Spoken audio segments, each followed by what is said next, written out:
Baru diklik. Bismillahirrahmanirrahim. Assalamualaikum warahmatullahi wabarakatuh. Ya, hari ini Anda masuk ke pertemuan 12 ya. Semuanya bersama saya PD Muhammad Setiadi di mata kuliah pengembangan pembelajaran IPS SD. Kali ini kita akan membahas tentang pengembangan evaluasi dan tindak lanjut evaluasi pembelajaran IPS SD. Ya. Ini konteksnya tidak hanya melakukan evaluasi dan tindak lanjut, tapi melakukan pengembangan. Ya, karena sebagian dari apa yang saya sampaikan sebetulnya sudah saya sampaikan sebagian kecilnya di pembelajaran IPS kelas awal dan pembelajaran IPS kelas tinggi. Jadi kita langsung ke bagaimana cara mengembangkannya gitu. Kita ingat bahwa mengembangkan bukan berarti menambah ya, tapi bukan menambah jenis tesnya ya. Kasihan nanti anak-anak kalau nambah jenis tes, nanti bebannya semakin berat ya.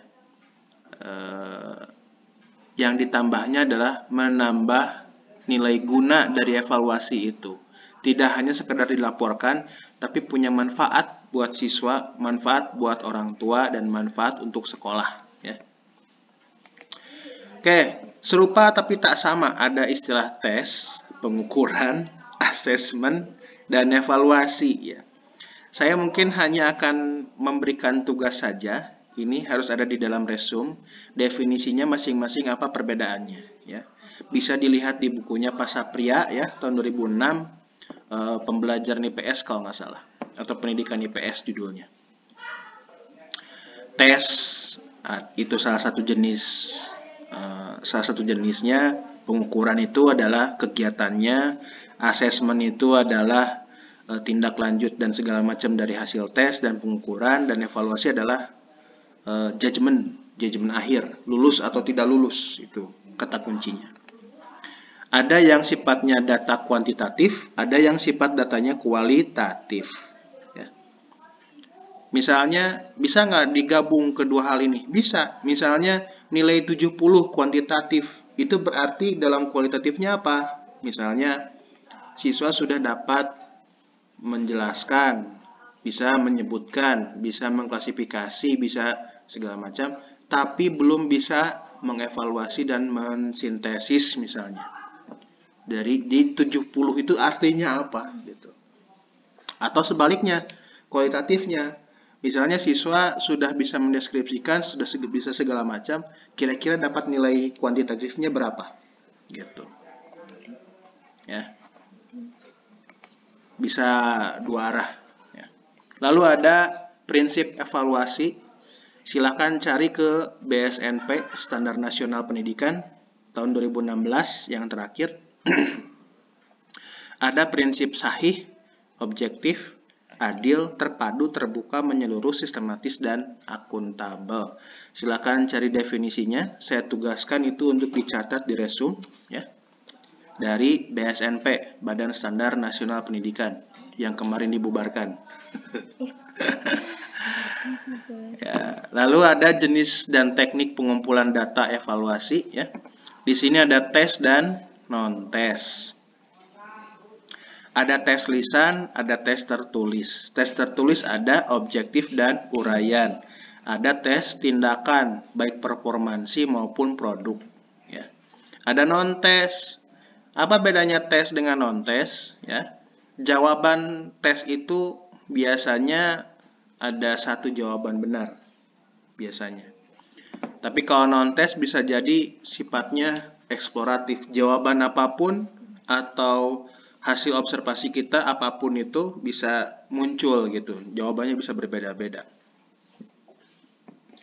Lalu ada tes formatif atau evaluasi formatif, ada sumatif, ada diagnostik, ada placement. Ya. Kalau formatif berarti mengukur satu fase pembelajaran, misalnya satu materi atau satu KD atau satu bab. Itu namanya formatif.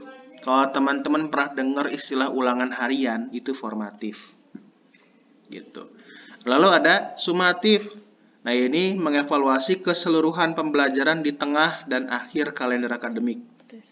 Betul, UTS dan UAS atau ANBK atau sejenisnya ya, itu sumatif. Lalu ada diagnostik ya, menganalisis hambatan dan kesulitan belajar. Bisa kita pakai misalnya dengan menganalisis jawaban siswa dari hasil sumatif maupun formatif, nomor berapa yang kebanyakan salah. Itu yang kita ajarkan ulang untuk diagnostik misalnya.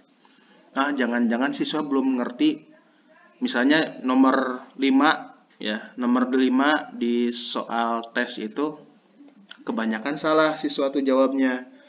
Nah, ini materi apa tuh? Nah, kita diagnostik. Ketika kita melakukan tes diagnostik ya, ketika melakukan analisis terhadap soal mana yang banyak salah, itu diagnostik. Tidak perlu Anda membuat tes baru, tidak perlu membuat evaluasi baru, cukup dengan evaluasi yang ada saja.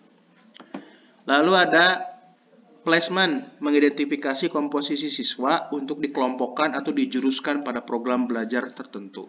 Bisa Anda pakai misalnya untuk mendistribusi jumlah siswa misalnya berdasarkan nilainya, berdasarkan keterampilannya, berdasarkan kecerdasannya masing-masing, itu kan berbeda-beda tuh. Kita sebar aja di setiap kelompok gitu. Itu placement. Lalu ada guru bergerak dua arah. Ya, ini pembelajaran proses ya. Evaluasi proses. Guru bergerak dua arah, melaksanakan aktivitas pembelajaran sekaligus melakukan asesmen proses pembelajaran setiap siswa. Dua arah, teman-teman. Lihatnya jadi guru saya. Nah, setiap aktivitas siswa, baik verbal, nonverbal, tulisan, maupun produk dapat diinterpretasi, baik secara kualitatif maupun kuantitatif sebagai data evaluasi. Ya. Misalnya, Anda berkeliling tuh, sambil diingat-ingat siapa siswa yang sekiranya harus Anda catat untuk, ini bagus nih, ini perlu tambahan nih, ini perlu perbaikan. Seperti itu, teman-teman. Nah, hal yang harus dipertimbangkan adalah evaluasi sering menghadirkan kondisi tertekan dan persaingan bagi siswa SD. Gunakan instrumen yang menyenangkan, bisa mengurangi stres meskipun tetap bikin stres, tapi mengurangi stres, tapi tetap berpedoman. Sudah banyak caranya ya. Anda bahkan bisa menggunakan teka-teki silang TTS sebagai evaluasi itu. Kan bisa ya?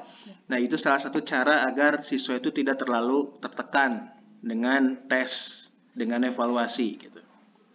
Nah, penggunaan hanya satu jenis teknik evaluasi menurunkan kualitas evaluasi, teman-teman. Padahal kan dimensi pembelajaran ada 4 tuh, tidak hanya pengetahuan. Berarti harus menggunakan semua teknik pada satu semester berjalan secara bersinambungan. Nah, fenomena curang selalu ditemukan di setiap masa akibat kondisi persaingan yang di awal tadi saya sebutkan ya. Guru harus mengobservasi proses, tidak hanya melihat hasil. Jadi meskipun nilainya bagus, tapi Anda tahu bahwa selama pembelajaran siswa itu prosesnya kayak gimana sih, gitu. Anda harus ngerti gitu. Dan adanya siswa yang mengikuti bimbel dan les privat, tujuannya untuk memperkuat hasil belajar dimensi pengetahuan. Sementara kita di sekolah, evaluasi itu harus berimbang. Makanya pernah saya bilang, suatu ketika di kelas ini kalau nggak salah, kalau mau bikin anak-anak pinter, suruh aja les. Suruh aja les privat atau bimbel. Sekolah bukan hanya untuk pinter, tapi untuk nyakola. Sopan kepada guru, sopan kepada teman-teman, ya. Punya etika, punya estetika bahkan, ya, ngerti kondisi, ngerti tempat, bisa adaptasi, saling toleran, ya, saling mengingatkan. Pokoknya yang bagus-bagusnya di sana sih. Dan itu evaluasinya harus berimbang. Lalu ada fenomena katrol nilai, adalah cermin ketidakprofesionalan guru. Nilai pengetahuan tidak boleh dicampur.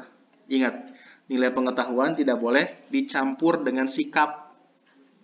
Ini adalah prinsip objektivitas evaluasi yang sudah kita bahas di slide kedua tadi. Jadi, nggak boleh dicampur. Meskipun Misalnya ya, hasil hasil UAS misalnya salah seorang siswa ya. Nilainya 70. Udah lulus sih sebetulnya. Tapi Anda menganggap bahwa siswa tersebut baik, rajin, dan sejenisnya. Nggak boleh nilai itu nggak boleh dinaikkan. Nilai tetap harus ditulis 70.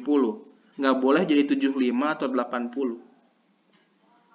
Sikap itu berbeda penilaian. Rapot kan kayak gitu.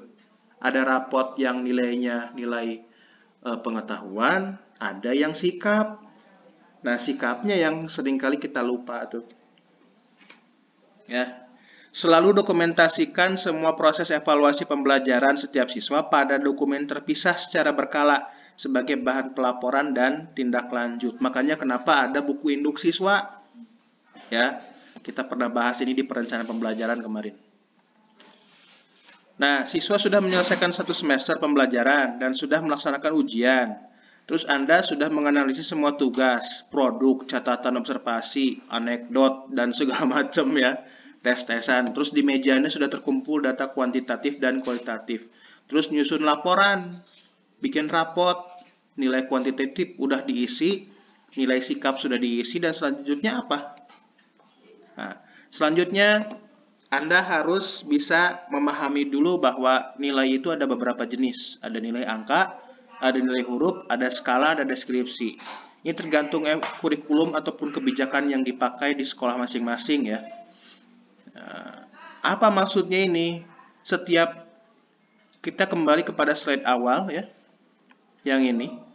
Kuantitatif bisa dijelaskan dengan kualitatif. Kualitatif pun bisa diangkakan dengan kuantitatif. Ya, kita mungkin banyak yang berdebat tentang ini, tapi untuk konteks dalam pelaporan ya, Anda harus paham bahwa Anda harus menjelaskan nilai 80 itu artinya apa.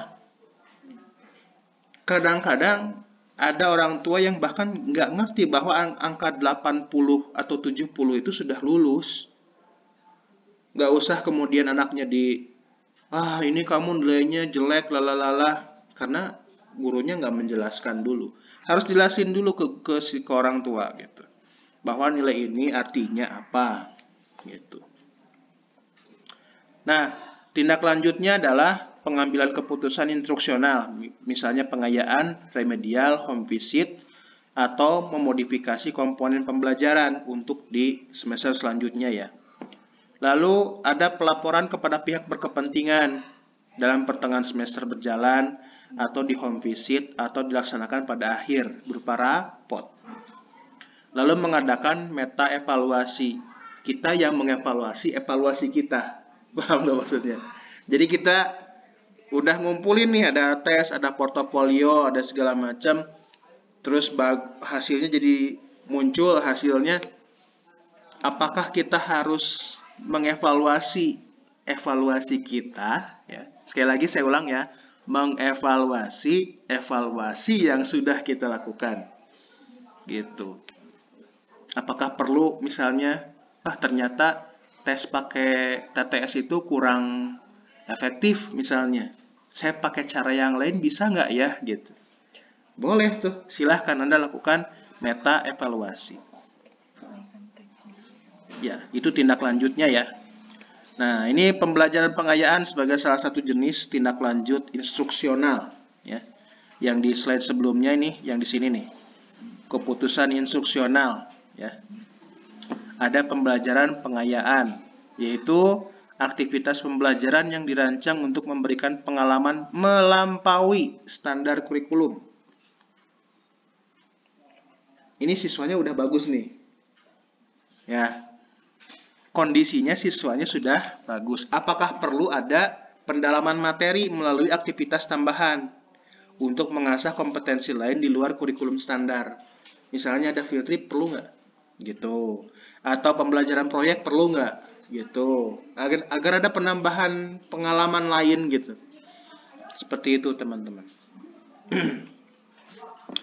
Lalu ada pembelajaran remedial. Ini pembelajaran ulang. Bukan ujian ulang. Ya. Saya ulangi lagi ya. Saya tekankan di sini, remedial itu bukan ujian ulang. tapi pembelajaran ulang. Kenapa muncul ada remedial? Karena ada konsep atau teori pembelajaran tuntas. Ya. Dilakukan sesegera mungkin. Sekali lagi, dilakukan sesegera mungkin setelah indikasi kesulitan belajar ditemukan pada individu siswa. Bahkan sebelum sumatif.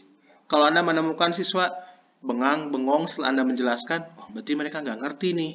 Anda harus melakukan pembelajaran ulang. Misalnya dengan memodifikasi teknik. Dimungkinkan guru bekerja sama dengan narasumber jika diperlukan. Ya. Dan diakhiri dengan asesmen ulang. Nah, ini yang sering kali muncul ya. Ada ujian ulang, memastikan siswa benar-benar tuntas menguasai kompetensi gitu. Seperti itu teman-teman. Jadi bukan ujian ulang ya hasilnya akan segitu-gitu aja. Pasti. Gitu. Nah, terus apakah misalnya nih untuk katrol nilai, bisakah dengan remedial? Bisa. Tapi jangan dikatrol dulu. Anda harus berikan dulu tugas ke anaknya.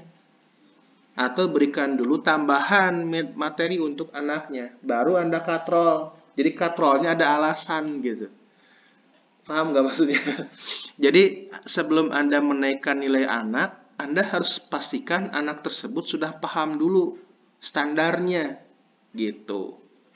Anda ulang dulu, Anda ajarin dulu, Anda kasih materi tambahan yang dalam bentuk berbeda ya. Misalnya anaknya kalau udah dikasih materi secara oral, secara ceramah nggak ngerti, coba kasih teks.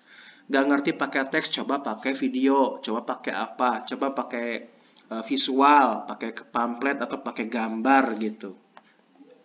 Baru setelah itu Anda lakukan ujian ulang gitu dengan soal-soal yang sama. Bukan soal yang beda ya, soal yang sama. Home visit, guru mengunjungi rumah siswa. Nah, mengenal lebih jauh tentang latar belakang siswa. Berkoordinasi dengan orang tua agar siswa tidak berhenti belajar hanya di sekolah. Ya. Jadi agar siswa itu belajar tuh nggak cuma di sekolah, tapi di rumah juga mereka lanjut belajar. Melaporkan perkembangan siswa di sekolah, kelebihan dan kekurangannya yang mungkin bisa ditindaklanjuti oleh orang tua di rumah. Ya. Tapi pertimbangkan waktu yang tepat, karena kita tahu bahwa tidak semua orang tua ataupun wali murid kita punya waktu untuk melakukan home visit. Ya. Bahkan sebagian besar justru home visit itu dilakukan di kelas awal. Kelas 1, kelas 2, kelas 3 tuh. Biasanya siswa di kelas 4, 5, 6 jarang di home visit sih biasanya. Ya, saya ngomong gini karena saya ngajar di kelas 3, teman-teman.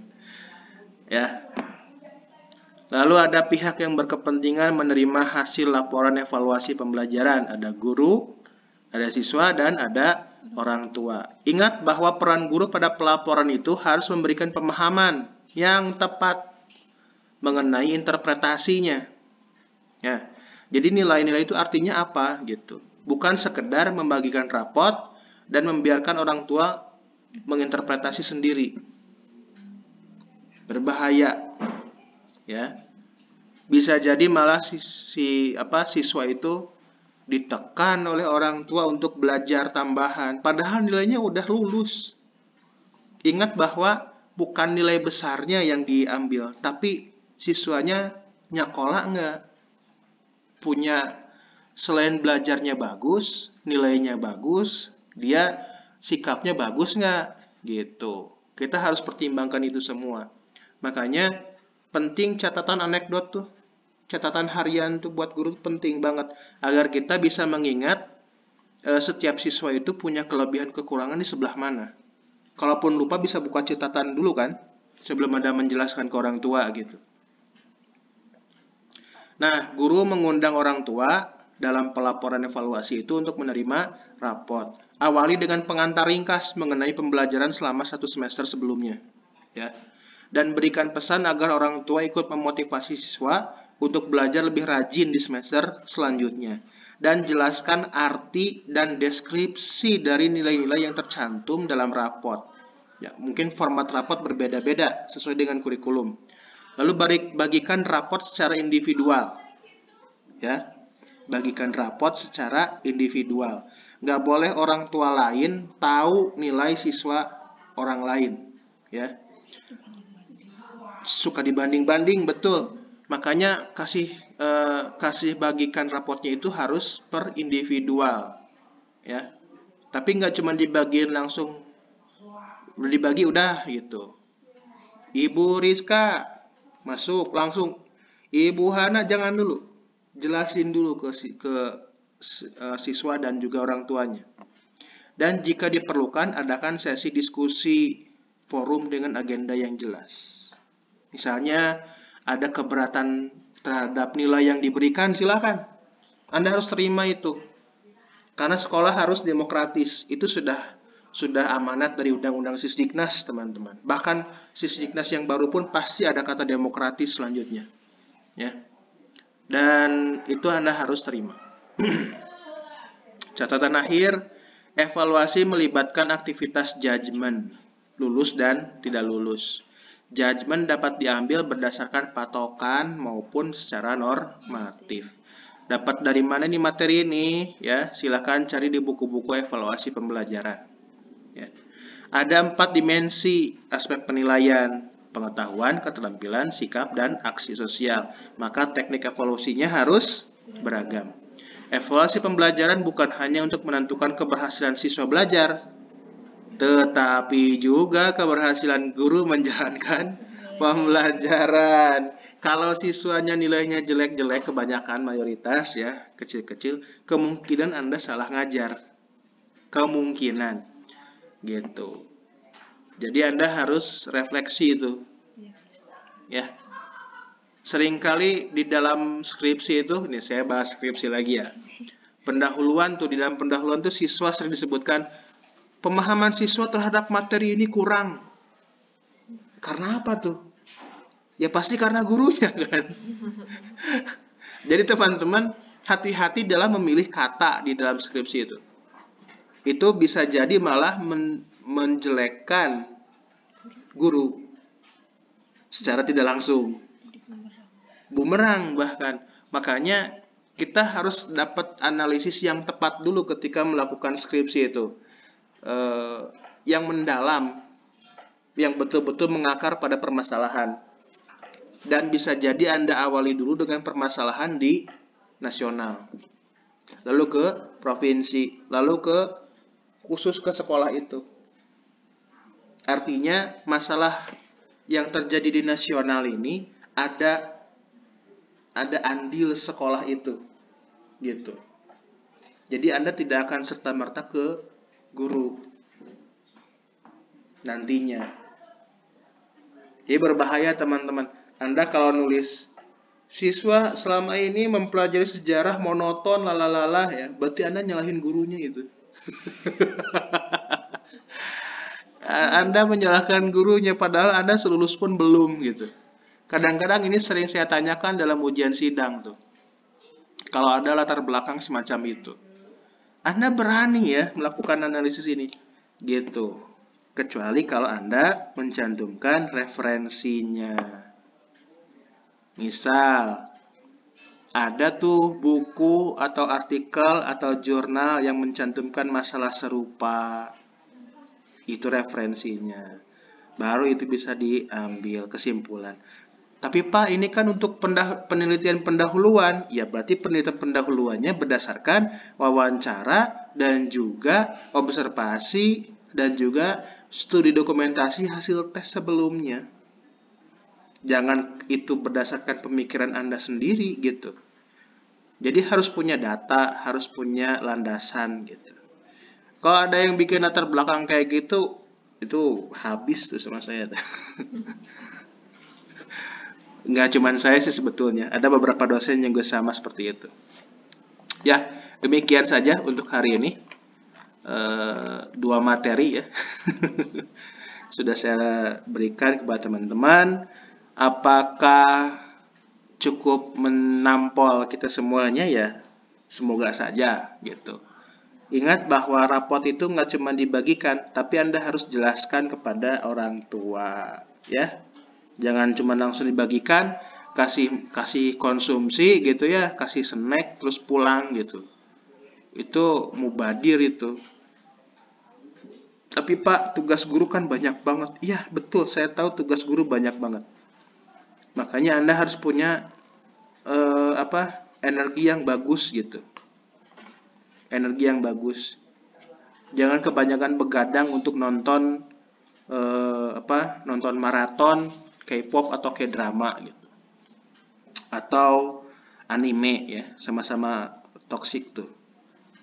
Toksik perilakunya ya, bukan toksik K-drama ataupun animenya, tapi toksik perilaku Andanya yang suka maraton gitu.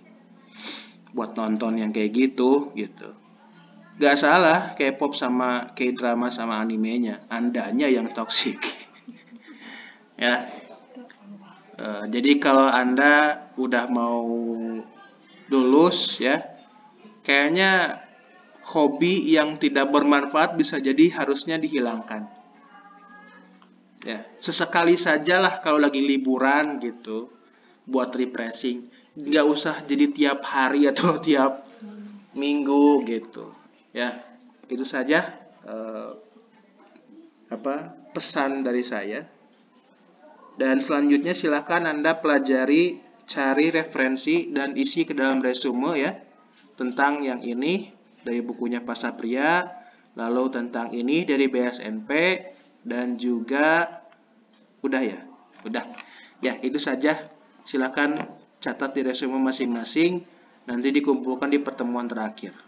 Sebaiknya dikerjakan sekarang, jadi pas nanti mengumpulkan tinggal mengumpulkan saja ya. Agar tidak berat buat Anda, dan yang mau seminar proposal selamat ya. Semoga lancar dan hasilnya terbaik buat Anda. Kalaupun revisi, kerjakan revisi sebaik mungkin ya.